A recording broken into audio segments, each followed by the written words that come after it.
On most websites, you'll have something which is called a navigation bar, basically an area where the user can decide what part of the website they'd like to go to.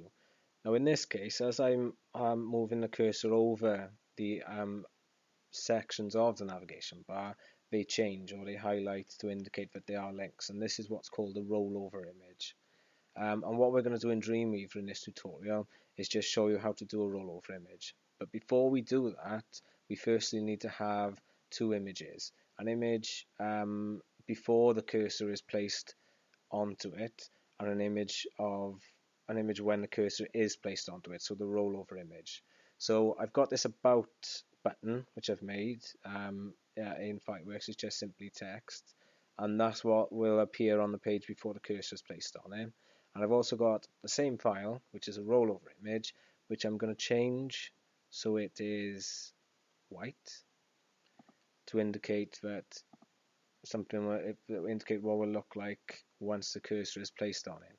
So I'm just going to save that first of all, and then in Dreamweaver, in the frame I wish that rollover to appear, I'll go to Insert, Image Object, and Rollover Image.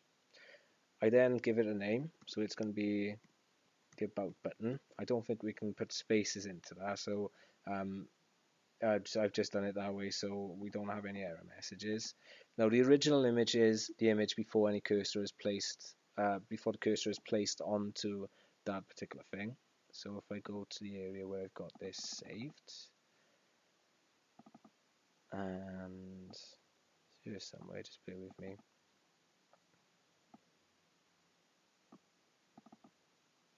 Right, so I've got the About button first of all, and then it'll appear there the link to it, then all the showing what directory it's actually in, and then this is the rollover image, that section there, and it says rollover image at the top, and this is the rollover button I also did. I can make that a link. I want to make it a link to my About page within this website I am currently working on, and I've got it, where's the About page, there it is. And when I press OK, the image will then appear there, but it'll only show us the first image. Now to get to test that, I'm going to save the page. I'm then going to preview it in my browser. That is the About page.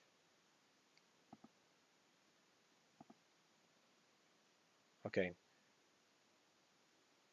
But it's actually the home page I put it on. So, right, so the About, as you can see, it's actually there. So the image has successfully appeared.